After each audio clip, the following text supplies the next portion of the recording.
नमस्कार, मैं डॉक्टर रजनीश कुमार आप सभी का एक बार फिर से हार्दिक स्वागत करता हूँ। प्रिय विद्यार्थियों, आज के वीडियो लेक्चर में हम केबीएस के एक नोटिफिकेशन पर आप सभी से चर्चा करेंगे। हालांकि नोटिफिकेशन इत्यादि पर मैं बहुत कम बातचीत करना चाहता हूँ, लेकिन एक ऐसा नोटिफिकेशन आया है जो केबीएस की तैयारी करने वाले विद्यार्थियों में एक हलचल सा मचा दिया है। हालांकि हमने आगामी UP TGT PGT UGC net assistant professor भर्तियों के दृष्टिकोण से अपने प्रैक्टिस सेट को तैयार कर रहा था और लग रहा था कि हमें उन विद्यार्थियों के बारे में ज़्यादा प्रयास करना है। लेकिन इसी बीच ये नोटिस आई तो तमाम विद्यार्थियों ने मैसेज करना शुरू कर दिया कि केबीएस कुछ बदलाव कर रहा है। उस बदलाव का हमारे ऊपर क्या असर पड़ेगा। तो हमने इस नोटिस को बहुत खोजा है वेबसाइट पर, लेकिन मुझे मिला नहीं। सोशल मीडिया के आधार पर ही इस नोटिस के बारे में हम आप सभी से चर्चा करेंगे। और पिछले कुछ वर्षों से मैंने देखा है कि जिसको फेक या गलत या अफ़वाह माना जाता रहा है, वही आगे चलकर सही हो जा रहा है। तो हमें लगा कि इसको इग्नोर नहीं करना चाहिए। इस नोटिस में यही है कि आगामी जो भी केवीएस भर्तियाँ होंगी, वो अब 3 टायर पर आधारित होंगी। तो इसी चीज़ को लेकर विद्यार्थियों के मन में आ गया कि क्या प्री होगा, मेंस होगा और इंटरव्यू होगा। कुछ विद्यार्थियों ने लिखा कि सर, लग रहा है कि आईएएस पीसीएस की तरह एग्ज़ाम होगा। तो अब हम क्या करें? हमने इसके पहले भर्तियों के नियम संशोधन पर भी वीडियो बनाया हुआ था और केबीएस पीजीटी को लेकर पिछली बार जो कुछ पढ़ाया गया था, उसकी प्लेलिस्ट दिया हुआ था। इसको लेकर विद्यार्थी कन्फ्यूज़ होने लगे कि क्या करें, क्या नहीं करें? चूँकि हम सूचनाओं के युग में जी रहे हैं, तो छोटी सूचनाएँ भी हमें कई बार प्रभावित करने लगती हैं और विचलित करती हैं। सबसे बड़ी बात ये है कि हम तुरंत घबराने लगते हैं। इसी चीज़ को ध्यान में रखते हुए मैंने सोचा कि 2-4 मिनट आप सभी से चर्चा करूँ। 3 टायर की यहाँ पर बात की गई है और जितनी भी नोटिफ़िकेशन है, यहाँ पर जो भी बातें कही गई हैं, सब इंग्लिश में है, तो हिंदी पढ़ने वाले विद्यार्थियों के लिए ये कठिन हो सकता है। लेकिन यहाँ पर यही है कि जो आयुक्त हैं, उन्होंने केवीएस आयुक्त को एक लेटर भेजा हुआ है, जिसका कि हमने नीचे अ, एक तरीके से अनुवाद किया हुआ है और इसमें कुल 6 बिंदुओं पर चर्चा की गई है। तो अनुवाद को देखते हैं और फिर कुछ महत्वपूर्ण बातों को देखते हैं। फिर आप सभी से हम बात करेंगे कि क्या जो आपने पिछली बार सब कुछ पढ़ा हुआ है, उस पे पानी फिर गया है या फिर कुछ बचा हुआ है, उस पे मैं बात करूँगा। तो यहाँ पर आप देख रहे हैं कि आयुक्त को एक लेटर भेजा गया है और विषय दिया गया है कि केबीएस भर्ती के लिए 3 स्तरीय परीक्षा के लिए स्वीकृत प्रस्ताव पर आगे की कार्यवाही के संबंध में लिखा गया कि महोदया, शिक्षा मंत्रालय से उनके दिनांक 15/3/2025 के पत्र के माध्यम से प्राप्त संचार के संदर्भ में मुझे आपको यह बताते हुए खुशी हो रही है कि केबीएस भर्ती के लिए 3 स्तरीय परीक्षा संरचना को लागू करने के प्रस्ताव को मंत्रालय द्वारा अनुमोदित कर दिया गया है। यानी कि मंत्रालय द्वारा इसको अप्रूव्ड कर दिया गया है कि हाँ, यदि आप 3 स्तरीय परीक्षा कराना चाहते हैं तो बिल्कुल करा सकते हैं। यह अनुमोदन केवीएस में विभिन्न पदों के लिए भर्ती प्रक्रिया को सुव्यवस्थित करने की दिशा में एक महत्वपूर्ण कदम होगा। हालांकि कार्यान्वयन के साथ आगे बढ़ने के लिए आपके विचार और अनुमोदन के लिए निम्नलिखित क्रियाएं प्रस्तावित हैं। क्योंकि ये आयुक्त को पत्र भेजा गया है और उसमें एक आग्रह भी किया गया, निवेदन भी किया गया है कि शिक्षा मंत्रालय ने तो इसको पास कर दिया है, लेकिन इसका जो कार्यान्वयन होगा, एप्लीकेशन होगा या फिर हम अप्लाई कर सकते हैं, वो केवीएस करेगा। तो उसके लिए कुछ यहाँ पर पॉइंट्स दिए गए हैं कि 10/2/2025 को प्रस्तुत 3 स्तरीय परीक्षा संरचना के लिए स्वीकृत प्रस्ताव मंत्रालय की टिप्पणियों और सुझावों के साथ वापस प्राप्त हो गया है, जिन्हें शामिल करने के लिए विधिवत नोट किया गया है। दूसरा पॉइंट है कि 3 स्तरीय परीक्षा आयोजित करने के लिए उपयुक्त भर्ती एजेंसी के चयन की प्रक्रिया शुरू करने का प्रस्ताव है। शैक्षणिक संस्थानों के लिए बड़े पैमाने पर भर्ती परीक्षाओं को संभालने में पूर्व अनुभव वाली एजेंसियों की पहचान करने के लिए एक निविदा प्रक्रिया शुरू की जा सकती है। यानी कि इस बार का जो भी रिक्रूटमेंट होगा, उसके परीक्षा का आयोजन कौन कराएगा? ऐसी संस्था जो कि पहले कई परीक्षाओं को आयोजित कर चुकी हो, सफलतापूर्वक आयोजित कर चुकी हो, उसके लिए एक निविदा यानी कि टेंडर जारी किया जाएगा और वो होगा। तो यानी कि आप देख रहे हैं कि केवीएस के अंदर परीक्षा को कराने को लेकर धीरे-धीरे सुगबुगाहट शुरू हो गई है और वो सुगबुगाहट आपको कहीं न कहीं परेशान करने लगी है कि आखिरकार इसका विज्ञापन कब आएगा, कब एग्ज़ाम होगा, सिलेबस क्या रहेगा, पैटर्न क्या रहेगा, क्या पढ़ें? इसको लेकर आप सभी घबरा रहे हैं, जो कि आवश्यकता से अधिक है। आप पहले से भी कुछ न कुछ पढ़ रहे होंगे। जैसे ही परिस्थितियाँ बदलेंगी, पैटर्न बदलेगा, आप भी अपने को बदलेंगे, हम लोग भी उस बदलाव में आपका सहयोग करेंगे। तो घबराने की बिल्कुल ज़रूरत नहीं है। ये पहली बार ऐसा नहीं हो रहा है कि कोई परीक्षा का पैटर्न बदल रहा है, परीक्षा एजेंसी बदल रही है, सिलेबस बदल रहा है, हर बार होता है। क्या यूजीसी नेट का सिलेबस नहीं बदला, परीक्षा एजेंसियाँ नहीं बदली, पैटर्न नहीं बदला, हर बार बदलता है, हर बार विद्यार्थी सफल होते हैं। आप ही में से सफल होते हैं। बस ज़रूरत है उस बदलाव के साथ अपने को बदलना। ये ना कि परेशान होने लगना कि अब मैं क्या करूँ? हमने तो वीडियो से नोट्स बनाना शुरू कर दिया था, वो नोट्स सब फालतू हो गए। मैं अभी बताऊँगा कि वो सारी मेहनत आगे के लिए कैसे महत्वपूर्ण है। तो यहाँ पर परीक्षा एजेंसी को खोजने की बात कही जा रही है। अगला पॉइंट है कि 3 स्तरीय संरचना के लिए परीक्षा कार्यक्रम, तौर-तरीकों और दिशा-निर्देशों को अंतिम रूप देने के लिए सभी क्षेत्रीय उपायुक्तों और प्रमुख हितधारकों को शामिल करते हुए केबीएस मुख्यालय में एक उच्च स्तरीय प्रक्रिया बैठक बुलाई जा सकती है। ऐसा माना जा रहा है कि ये जो बैठक है अप्रैल महीने के फर्स्ट वीक में संभावित है और तब ये एकदम से कंफर्म हो जाएगा कि केबीएस रिक्रूटमेंट किस तरीके से होगा, सिलेबस कितना बदलेगा, परीक्षा का पैटर्न कितना बदलेगा या फिर 3 स्तरीय होगा कि नहीं होगा। अगला पॉइंट है कि पारदर्शिता और दक्षता सुनिश्चित करने के लिए यह सुझाव दिया जाता है कि परीक्षा चरण से लेकर उम्मीदवारों के अंतिम चयन तक पूरी भर्ती प्रक्रिया की देखरेख के लिए आपके मार्गदर्शन में एक समर्पित टास्क फोर्स का गठन किया जाए। इसके अतिरिक्त भर्ती प्रक्रिया के लिए प्रारंभिक बजट अनुमान तैयार किया जा सकता है, जिसमें भर्ती एजेंसी को नियुक्त करने, परीक्षा आयोजित करने और अन्य लॉजिस्टिक की लागत शामिल है और इसे अनुमोदन के लिए प्रस्तुत किया जा सकता है। तो ये तो अंदर की बात है, आप सभी से इसका कोई लेना-देना नहीं। अगला पॉइंट जो आखिरी पॉइंट है कि सभी हितधारकों को सूचित करने के लिए सभी केवीएस क्षेत्रीय कार्यालयों और स्कूलों को एक परिपत्र जारी किया जा सकता है, जिसमें स्वीकृत 3 स्तरीय परीक्षा संरचना और भर्ती प्रक्रिया के लिए संभावित समय सीमा का विवरण दिया गया हो।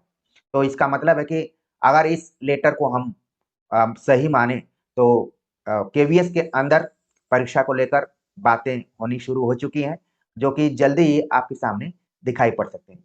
ये लेटर भेजा गया डॉक्टर या संयुक्त आयुक्त शैक्षणिक विभाग द्वारा आयुक्त को भेजा गया है, जो कि केवीएस की आयुक्त है और लिखा गया कि यह सक्षम प्राधिकारी की स्वीकृति से जारी किया गया है।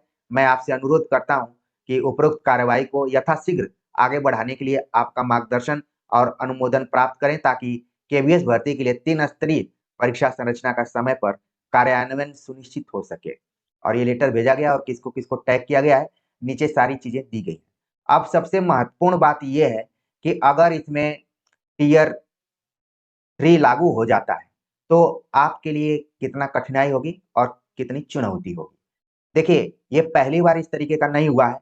अगर आपको याद आता हो, तो डीएसएसबी में भी 2 टियर तक एग्ज़ाम होता है, ठीक है? टियर 1 और टियर 2। टियर 1 में कुछ इस तरीके के सिलेबस बनाए गए हैं, जो कि जीएस, रीजनिंग, मैथमेटिक्स, ठीक है? हिंदी व्याकरण, इंग्लिश व्याकरण और इसके बाद सब्जेक्ट। तो वहाँ पर भी आप देखते हैं कि तैयारी आप कर लेते हैं। हिंदी विषय चाहे वो आप केवीएस से पढ़ें, जो एनसीईआरटी पर आधारित है, या फिर हिंदी साहित्य का इतिहास आचार्य रामचंद्र शुक्ल, बच्चन सिंह, नगेंद्र, जो भी आपने प्रैक्टिस सेट किया होगा, उससे पढ़ें। हिंदी चेंज नहीं होने वाली है। कितना भी सिलेबस चेंज हो जाए, प्रश्न वही रहेंगे, बस थोड़े से घुमा-फिरा कर आएँगे, थोड़े से आपको उस परिस्थिति में जाकर पढ़ना पड़ेगा। ऐसा नहीं है कि एकदम से आमूल-चूल परिवर्तन हो जाएगा और आपके सामने कुछ भी नहीं रहेगा, आपको लगेगा कि हमने अपने जीवन में कुछ किया ही नहीं। तो टियर 1 डीएसएसबी में होता था, टियर 2 में पूरा सब्जेक्ट होता था और थोड़ा-सा कुछ लिखने के लिए भी आता था। तो मानकर चलिए कि कुछ-कुछ पैटर्न, चूँकि डीएसएसबी भी सेंट्रल टाइप की ही है, तो पैटर्न केवीएस भी अपना सकता है। केवीएस की खास विशेषता यही है कि इसमें एनसीईआरटी के पाठ्यक्रम को केंद्र में रखा जाता है, इसी की किताबें पढ़ाई जाती हैं। तो ज़ाहिर-सी बात है कि जो पिछली बार एग्ज़ाम हुआ था, सिलेबस इत्यादि मिलता-जुलता ही रहेगा। बहुत सारे बच्चे जो बहुत घबराने वाले बच्चे हैं, जिनको कि समझाने से भी समझाया नहीं जा सकता, उनके लिए मैं कहूँगा कि बिल्कुल आपको घबराना नहीं है। अगर आपके पास मटेरियल है, तो मटेरियल को पढ़िए। एनसीईआरटी में भी आप देखेंगे, मान लीजिए प्रेमचंद के बारे में आपको पढ़ना है, तो ऐसा नहीं है कि एनसीईआरटी में प्रेमचंद के बारे में कुछ दिया है और डॉक्टर बच्चन सिंह की किताब में या फिर विश्वनाथ त्रिपाठी की किताब में कुछ दिया है। बातें मिलती-जुलती ही हैं, कुछ जगहों पर तथ्य एकदम से फैक्चुअल तरीके से जो एनसीईआरटी पर है, तो इसका मतलब है कि कई बार लगता है कि सवाल वहीं से पूछ लिया जाएगा। हो सकता है कि मिलता-जुलता सवाल दूसरी किताबों से भी पूछ लिया जाए। तो आपको घबराना नहीं है, आपको ये नहीं है कि हमारी पढ़ाई पूरा बर्बाद हो गई, मैं क्या करूँ? अब कहाँ जाऊँ? बहुत दिनों से मेहनत कर रहा हूँ। आप ही में से बहुत सारे विद्यार्थी पिछली बार भी जो केंद्रीय विद्यालय केवीएस की परीक्षा हुई थी, उसके सिलेबस में बदलाव हुआ था, पैटर्न में बदलाव हुआ था और 1 महीने के अंदर में ही टीजीटी, पीजीटी दोनों परीक्षाएँ हुई थी और विद्यार्थी उसमें भारी संख्या में सफल हुए थे और आज अलग-अलग क्षेत्रों में वो नौकरियाँ कर रहे हैं। तो आपको परेशान बिल्कुल नहीं होना है। जो मटेरियल आपके पास है, उसको देखते रहिए। उसको ये मानकर चलिए कि ये हमारे लिए प्लस पॉइंट है और जो कुछ बदलाव होता है, उस बदलाव के अनुसार हम आपसे जुड़ेंगे ही और बताएँगे ही। बस यही होगा कि कुछ सब्जेक्टिव रखा जा सकता है, कुछ ऑब्जेक्टिव रखा जा सकता है। इंटरव्यू ऑलरेडी था ही। देखा जाए तो केवीएस में टियर 2 तो था ही, इनडायरेक्टली हम अगर देखें और अगर और खुलकर देखें, तो उसमें भी पार्ट 1 पार्ट ए के बीच में कुछ जीएस के क्वेश्चन थे, लैंग्वेज के क्वेश्चन थे, इंग्लिश, हिंदी दोनों के, ठीक है? 40 के आस-पास में क्वेश्चन हुआ करते थे या फिर 80 क्वेश्चन थे। सिलेबस के बारे में हमने चर्चा की है, तो वहाँ देख लीजिएगा और सब्जेक्ट में सेम टू सेम हिंदी के क्वेश्चन हुआ करते थे और फिर इंटरव्यू हुआ करता था। तो केवल शब्दों का यहाँ पर जंजाल है, उसमें आपको फँसना नहीं है और ज जहाँ तक मैं बात करूँ कि आईएएस, पीसीएस, तो मुझे याद आता है कि जब मैं बीए, एमए के विद्यार्थियों के कक्षाओं में एज़ ए इन्विजिलेटर गाइडिंग करता हूँ, तो नकल नहीं होने देता हूँ और सोचता हूँ कि विद्यार्थी ईमानदारी से लिखें। तो कुछ विद्यार्थी उठते हैं, बोलते हैं कि सर आप तो ऐसी ड्यूटी कर रहे हैं, लग रहा है कि यूपीएससी, बीपीएससी, यूपीपीसीएस का एग्ज़ाम चल रहा है। तो मैं पूछता हूँ बीए फर्स्ट ईयर वालों से कि आपने कितनी बार यूपीएससी का एग्ज़ाम दिया है? आपने सुना ही होगा कि एग्ज़ाम बहुत कठिन होता है। तो सुनी-सुनाई चीज़ों पर आपको ज़्यादा विश्वास नहीं करना है। आपको अपने अंदर विश्वास को लाना है, उसके आधार पर पढ़ना है। तो मान लीजिए इस नोटिस को मैं एकदम से गलत नहीं मानूँगा, हो सकता है कि मैं इसको नहीं खोज पाया होऊँगा और ये नोटिस कहीं न कहीं से आई ही होगी। 1 सेकंड के लिए इसको सही मान लिया जाए, तो टियर 3 आ सकता है उसमें टियर 1 में कुछ सिलेबस बन जाएँगे, टियर 2 में हिंदी सब्जेक्ट तो रहेगा ही रहेगा, कहीं न कहीं आपको इसका फ़ायदा मिलेगा ही मिलेगा। तो घबराना नहीं है, बस हमें थोड़ा-सा इंतज़ार करना है कि भाई किस तरीके से फाइनली केवीएस एग्ज़ाम कराने जा रहा है। मुझे जहाँ तक उम्मीद लग रही है कि एनसीईआरटी की किताबें लगी रहेंगी, वही सब पढ़ना रहेगा जो पिछली बार आपको पढ़ना था। थोड़ा बहुत अ, पार्ट में डिवाइड करके कहीं जीएस, रीज़निंग, मैथ ये सब रखा जा सकता है। तो ये सब सारी चीज़ें क्यों लाई जाती हैं? क्योंकि रोज़गार माँगने वालों की संख्या बहुत ज़्यादा है, कैसे उनको छाँटा जाए? कोई ये नहीं चाहता है कि सबको रोज़गार मिल जाए, बस उस कॉम्पिटिशन में जो मेहनत करता है, अपने को धैर्य बना के रखे रहता है और बदलाव के साथ अपने को बदलता है, वो सफलता तक पहुँचता है। तो उम्मीद है कि आप लोग अब समझ गए होंगे कि भाई परेशान होने की ज़रूरत नहीं है। अभी थोड़ा-सा रिलैक्स मोड में धीरे-धीरे तैयारी करते रहना। हम तो इस नोटिस के बार पहले ही यूपी टीजीटी के बारे में मैं कुछ प्रैक्टिस सेट में बना रहा था। बच्चन सिंह की किताब को पढ़ रहा था कि शुक्ल जी की तो कंप्लीट हो गई, बच्चन सिंह के बारे में कुछ आप सभी से चर्चा की जाए। आगे असिस्टेंट प्रोफ़ेसर की जो भी भर्तियाँ होने वाली हैं या फिर यूजीसी नेट की पाठ्यक्रम को लेकर चिंतन-मनन कर रहा था। लेकिन मैंने देखा कि बहुत सारे विद्यार्थी रोने वाले इमोजी भेज रहे थे कि क्या करें, क्या करें? हालाँकि विश्वास रहता है तो उनको लगता है कि कुछ बातें आकर हम भी कहें, तो मुझे लगा कि अपने विद्यार्थियों के लिए 2 मिनट का वक़्त तो निकालना ही चाहिए। उम्मीद है कि जो चीज़ें हमने बतलाई हैं, आप उसको ध्यान में रखेंगे। हिंदी साहित्य उसी तरीके से पढ़ते रहेंगे जैसे आप पढ़ते आ रहे हैं। आचार्य रामचंद्र शुक्ल को कंप्लीट कर लीजिए, प्रैक्टिस सेट को कंप्लीट कर लीजिए, पिछले साल के क्वेश्चन पेपर को देखते रहिए। केवीएस के एनसीईआरटी ज़्यादा नहीं है। मैंने बतलाया ना कि केवीएस पीजीटी में अगर आप बैठना चाहते हैं तो 60 वीडियो है। आप चाहें तो 60 घंटे में पूरा देख सकते हैं। बनाने में टाइम लगता है, पढ़ने में टाइम नहीं लगता है। तो उसका फ़ायदा उठाइए, ताकि अगर थोड़ा बहुत परिवर्तन हो, तो भी आप उस परिवर्तन को साथ लेते हुए कॉन्फिडेंस के साथ परीक्षा में उतरें। घबराने से इधर-उधर बार-बार नोटिस आने के बाद आप तमाम प्लेटफ़ॉर्म पर जाएँगे, भटकेंगे, तो फिर दिक्कत हो सकती है। तो हमने सोचा कि कम शब्दों में आपको सारी बातें बता दी जाएँ। उम्मीद है कि आपको समझ में आ गया होगा। तो मिलते हैं परीक्षाओं के दृष्टिकोण से नए टॉपिक को लेकर, तब तक के लिए नमस्कार।